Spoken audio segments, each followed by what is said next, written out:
You are listening to the Final Say Radio Show, a Rappaport media production, with your host Brett Rappaport and co-host John Rappaport. I want to welcome to the program Herb London, who's a good friend of our program, and he does such great work, he and all the people over at the London Center for Policy Research. And they also have a new book out on something that's incredibly important that not enough people are aware of, and not enough people are actually being educated on this. So it's a pleasure to have you, and please, if you could share with our listeners the title of the new book that you guys have worked on the BDS movement, and also how our listeners can get a hold of a copy. Well, granted, let me just state at the outset, it's a great pleasure to be with you and John. Brett, thank you so much. Always a pleasure to be with my favorite radio hosts. The book is entitled The BDS War on Israel, and BDS stands for Boycott, Divestment, and Sanctions. Many of your listeners undoubtedly know that. The book has been published by the London Center, and my co-author is Jed Babin, who did most of the heavy lifting for the book. The two of us are responsible for everything that's in it, and the book could be obtained on Amazon. The book just came out. Amazon is it's a relatively inexpensive book, but you can also get it electronically through Amazon as well. All you have to do is dial in BDS War on Israel, London and Babin, or Babin and London, and you'll find the book. So I'd appreciate it if your listeners are interested in the topic. Please get a hold of the book, and please write me and let me know what you think about it. So the London Center address is in there, and it's very easy. londoncenter.org is the way to reach us. Now, as far as the movement itself is concerned, it has gained traction in the United States and across Europe. There are a lot of NGOs that have been supporting the BDS movement, some of them really quite legitimate, in an effort to create what they believe is flexibility in the Netanyahu negotiating stance. Of course, after the recent deal that we just heard about between Hamas and Fatah, I'm not sure any deal is possible at any time in the future, since now both entities have one goal in mind, and that is the elimination of the State of Israel.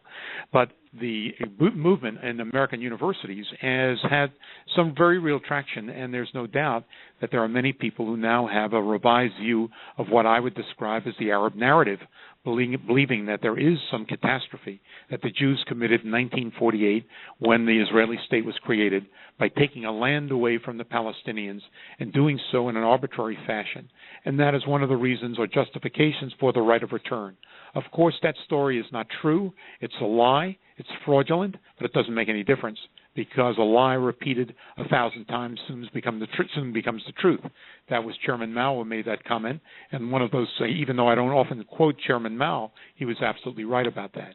So the goal here is to try and provide some illumination on what the facts are, give people an understanding of why the BDS movement is dangerous and why we believe it is having a terrible influence on young people across the United States and in Europe. So that's the goal of the book. We believe that it's a very significant contribution, but I allow your readers to, your listeners and hopefully readers, determine that for themselves. And, well, you pointed out one thing. Our listeners are most likely to be more likely to read this as well. Unlike on other forms of media, we have a very well-educated listenership. But this is such an important thing, Herb, because, well, first, we both are supporters of Israel.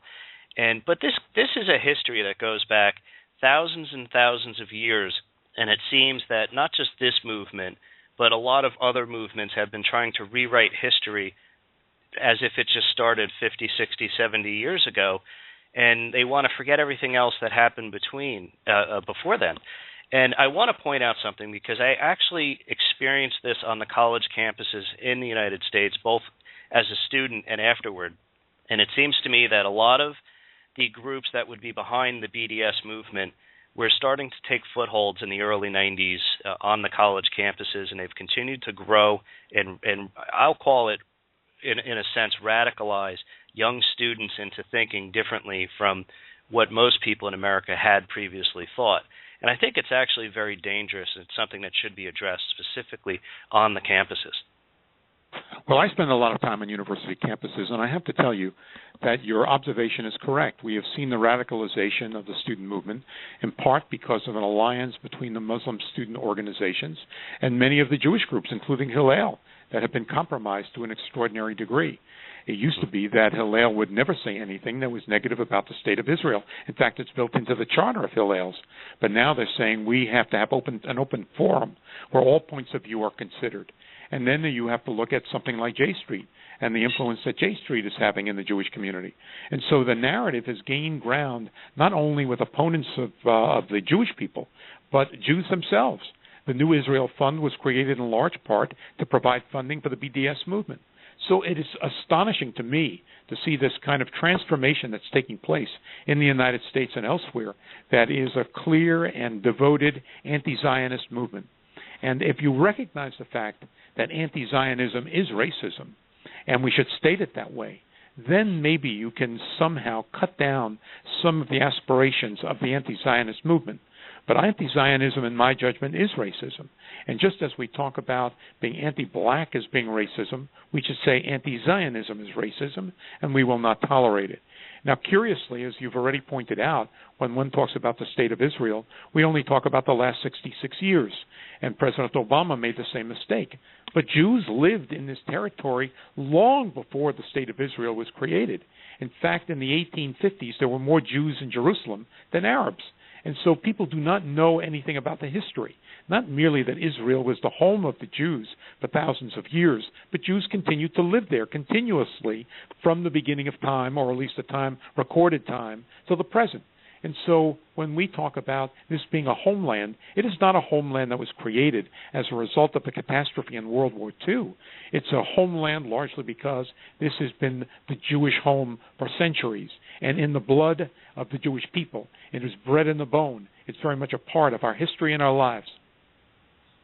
Absolutely. And this, from an Arab perspective, many of the people there actually came. Of course, there were nomadic peoples who were there, but since, the Assyrian or Babylonian days, they didn't have city-states, they didn't have currency and coinage and a very definite historical culture that would attach the people to the land in a more permanent sense, the way the Jewish people did historically and do today. What is, I think, very important to note is many of the Arab people who were there, Herb, of course, were more nomadic people, and in a great many cases, they were actually brought in directly or came in themselves, kind of like our gold rush here in the States to California, because they were seeking jobs. Because when the British came in and started to set up some type of political infrastructure to, especially post-World War I, to manage that area, it was a jobs opportunity. If you go back to most of the modern history, 400 or 500 plus years on the Ottoman Empire, this was just an outlier territory. It was as relevant to the Middle East as, say, Buffalo is to the U.S. No offense to it. I think that's a very appropriate comment. There's no question. This was on nomadic people. They gravitated to the area largely when the British entered, and largely after World War I. And as a consequence, there was an economic opportunity that didn't exist anywhere else in the territory. So that is absolutely correct. But of course, trying to provide an accurate view of history is one of the real challenges that we face. If you're a student studying Middle East studies in the United States today, the first thing that you do is you pick up Edward Said's Orientalism, which makes the claim that Israel is a colonial state, and these are people who have an imperialistic impulse, and what they've done is taken over this territory in the Middle East. That's the first thing you read. And if you believe that, if you accept the Said argument, then you move on to a variety of others who have written about the same subject, all with the very same theme. And the theme is that Israel does not belong there. And once you accept that, then you're willing to accept any of the other dimensions associated with the narrative, including the Hamas position that Israel must be eliminated, that there's only one Palestinian state, and that's from the Jordan to the Mediterranean. That continues to this day.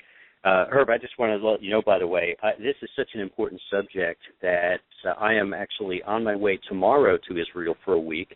I will be meeting with folks at the Knesset. I will be meeting with folks in the business community. And one of the absolute most important subjects is the BDS movement, because I look at... Well, please recommend my book, if you don't mind. Oh, I absolutely I'd will. appreciate it. Thank you. I spoke with Jed Babin about this, and I was hoping to have a copy in my hand when I went over there, but I will... Well, you can get one on Amazon. It'll be on your doorstep tomorrow. Okay, I didn't realize it was ready, completely ready to order and yes. ship. I absolutely will do that, or I'll have it shipped to my hotel there, because I think and I'll just make the quick comment here. I look at the fifth column enemy, as you pointed out here in our college, but even if you go to Israel, the people who are most at risk on a day-to-day basis, you have magazines, newspapers, dailies like Haaretz. If you read what they put on their daily posts, you would think this was paid for by Al Gore Jazeera's group. It's absolutely amazing, and it's suicidal at best. You would think, even being on the left, you ought to have enough brains to know how to survive in a rough neighborhood, but apparently they don't. Well, you're obviously onto something very important within Israel itself, largely because of the openness in the society and the free exchange of opinion. All opinions are entertained, including some opinions I consider maddening. And Haaretz is obviously a good example. The editorials in that paper are as bad as the New York Times. Yeah, I actually just cut off my subscription because I was getting tired of it, and I'll stick with the Jerusalem Post, thank you, for that very reason. I think it's interesting because when you look at the history of the Middle East, you know, the Persian Empire was so expansive that it's hard to believe that the colonial nature of Israel, that's the size of New Jersey, could be compared to it. I'm being sarcastic, but I think it's fascinating the analysis that the other side does when they review history and try to condemn Israel for really what I would call a small state of a few people who have taken the desert and turned it into something so vibrant and beautiful that I would love to visit it every weekend. Well, I feel very much the same way. I mean, it's a kind of remarkable story. I've often, and maybe even said this on your program in the past, it reminds me of the story of the bumblebee, because the bumblebee, if you know anything about aerodynamics, has a body that's far too big for it to fly with its very small wings, and yet it does fly. It defies logic that this plane, this little bug, is capable of flying. And the same is true with Israel. Here's a sliver of land in the desert. It has no natural resources of its own. And of course, the argument was often made that Moses traveled as far as he could to find a place that did not have oil. Of course, now we know we have natural gas in the Mediterranean, but we didn't know that till very recently. And the remarkable thing about this is that you have a desert that flowers. You have a people that are ingenious. You have the Silicon Valley of this of the entire world in this little tiny section of Tel Aviv, as notable as what is happening in the Silicon Valley in California. I mean, it's quite remarkable to me that the inventiveness and the extraordinary capacity of these people have yielded so much of wealth and innovation for the world. The other night, I was chatting with some young people. We started to talk about the state of Israel, and I said, you know something? No state of Israel, you can take those cell phones and throw them away because they wouldn't exist. No state of Israel, you know that computer that you're operating on, Intel, comes from Israel. That's an Israeli company. Johnny von Neumann, who was really the founder of a kind of computer mathematics and the algorithms associated with the first computers, he was a Jewish guy. And now, if you start to understand this, you realize that who are the Nobel Prize winners? They're not Arabs. Only 7 Arabs have ever won the Nobel Prize, and all of them in literature. None of them in technology, none of them in science, none of them in chemistry, none of them in economics. So what are we talking about? Here's this tiny sliver of land with 8 million people that has contributed so much to world history. And when people take so much of this for granted, they do not realize that this came from the heritage of the Jewish people and from all that Israel is able to accomplish. And this is a remarkable story. When I go to Israel and I start talking about Startup Nation, these kids emerge from the military where they're given very significant assignments and they end up as entrepreneurs. It's an amazing tale of young people who are converted into entrepreneurs in a society that not only encourages liberty, but encourages people's ability to earn and generate wealth. You're spot on, Herb. Absolutely spot on. And I have to say, I guess it's up to us. We have to do a better job of selling and marketing for Israel and preaching the story, because it is a remarkable story. And I got to say this. I think it's a shame that there's so many bad things that happen in the world today that we don't look at these quality stories and the ones that really work out for the better and sell those instead. And it's a shame, because you look at what's happening in Ukraine as an example right now, a country that basically at the end of the Soviet Union gave up all of its arms and is now embroiled between like a East meets West battle, which could very easily unfold into a full-out civil war. And they're an intelligent people. They're people caught between Europe and Asia, in my opinion, and we're more focused on trying to play that battle out than to try to bring the two sides to the table to actually accomplish a goal. And I think the same thing happens with Israel. I think instead of doing things that'll actually accomplish peace between Israel and any of her neighbors, we take actions that instead prolong the pain, if you will. Well, I think that one of the things that we have to get over is this peace concept. There is no peace. As long as people are unwilling to recognize the state of Israel as a Jewish state, as long as you have Arabs who are willing to say, we will do whatever it takes to destroy this state, no peace is possible under that scenario. Maybe in a generation, maybe 2 or 3 generations, people will look at the world differently. When I talk about the Middle East, I never talk about peace because I don't think it's logical. I think the best you can say is stability. Let's hope for and pray for stability, because you're not going to have peace with people embracing one another. The narrative has gone so deeply into the core of the Palestinian consciousness that it is very, very difficult to remove it. Kids learn today to be jihadists just so they can commit suicide and kill Jews in the process. If you look at a crossword puzzle anywhere in the Palestinian territory, talk about exploitive people, 4 letters, JEWS. If you look at the names of camps and the summer camps in the Palestinian territory, named after martyrs who have killed Jews. So what kind of peace is possible under these circumstances? Kids are learned to hate. They're not born to hate. They learn to hate. And they learn this every day. They learn it in schools. They learn it through their parents. They learn it through the culture. And that is not something that can be easily overlooked or can be changed. And so from my point of view, if that's the view that they have, fine. Let us at the same time go our separate ways. Let us live with stability. And let us protect ourselves and make sure that Israel protects itself. I want Israel to have all of the arms and all of the anti-missiles that are necessary to protect the state. As far as I'm concerned, there is not going to be any peace. But I just want to make sure that Israel does not surrender. Israel should not be engaged in committing suicide.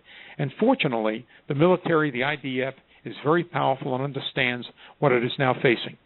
So I have great confidence in the ability of the Israeli military to defend itself. But of course, what you also need is the will of the people to provide that kind of home for the military. And again, within Israel, as you quite rightly pointed out, there is a division that I don't think is particularly healthy. No, I agree with all that you said. And I would sort of argue that a country such as Jordan and Egypt and maybe even Saudi Arabia, I think they may not admit it very vocally, but they surely want to see a successful Israel, because they understand that Israel is very important for those 3 countries' own national security. Well, Jordan, I think without any question, the Saudis they're perplexing to me, because on the one hand, and obviously now, they've turned against the United States and realized you cannot rely on the United States as an ally as long as President Obama is president of this country. But at the same time, their view of Israel changes from day to day. On the one hand, they say, Israel will have to work with Israel. And for a while, they obviously were under the radar, considering a lot of different deals with the Israelis. Now that's changed as well. They have nuclear weapons. They can threaten Israel. They've got them from the Pakistanis. They have Chinese missiles that can deliver these weapons, and they can do so with pinpoint accuracy. So they now feel as though they can intimidate Israel as well. Israel is facing intimidation on every level. Maybe not from Jordan, of course, because the Jordanians realize that if Israel is not there, they have no protector, not on their western front. So I think that with the exception of Jordan, you still have all of these enemies surrounding Israel, whether it's the Shia, whether it's the Sunni. All of them have the same view. The other night I was chatting about this, and people said to me, well, the Shia and Sunni will be in a 300-year war. That may be true. They certainly have great hatred for one another. But metaphorically, I always tell them, here are 2 cabs. There's only 1 lane. One cab is going in the left direction. The other cab is going in the right direction. They're going head to head. And they start screaming at one another, would you please move so I can leave? The other cab says, you move so I can leave. They get very, very angry. They're quite hostile towards one another. They ultimately hate one another. One of the cab drivers gets out, his fist bristling, and he sees that there's a Jew sitting in the back of the other cab, and he goes and beats up that Jew. The other cab driver says, I'll show you. He goes to the cab, and sure enough, there's a Jew sitting in the back of that other cab, and he beats up that Jew. Now, what is the moral of that story? The Shia hate the Sunni. They both want the other to get out of the way, but at the same time, they have one common enemy, and that's the Jew. They may hate one another, but they certainly hate the Jews more. Very well said, Herb. Very well said. I'd like to give you the opportunity, while we're running out of time with you today, to, again, give us the website of the London Center and also... It's the londoncenter.org. It's very simple, London Center for Policy Research.org. And the book is called The BDS War on Israel. It's available through Amazon. As I indicated to you before, all you have to do is turn to Amazon. You'll get a copy tomorrow. And the cost is insignificant. I don't even know what the price tag is, but it's not a very expensive book. And I urge your listeners to get hold of it because I think it's very, very important for them to understand the facts that surround the BDS movement. Excellent. Brett, hold on one sec. I just want to chime in very briefly here, Herb, because I'm on Amazon.com right now, and I will say the BDS War Against Israel by Herb London and Jed Babin is on sale right now. Paperback, $11.69 or $12.99 depending on your membership level. $5.99 in the Kindle version. So there is no excuse. It's far too important an issue. You need to buy this book in paper or digital form and read it. Thank you so much. I appreciate it. We're going to pick up a handful of copies, Herb, and we're going to give them out at a couple events that we're going to be at in Washington, D.C. This month. Well, you guys are the best. Just terrific. And thank you. Look, it's always a pleasure to be with you. As I indicated when I got on the program, you're my two favorite radio personalities. So thank you very much for having me on the show. It's always a treat to be with you. It's always a pleasure, Herb. Herb London, the president of the London Center for Policy Research. We'll talk to you soon, Herb. Take care. Take care. Bye-bye, guys.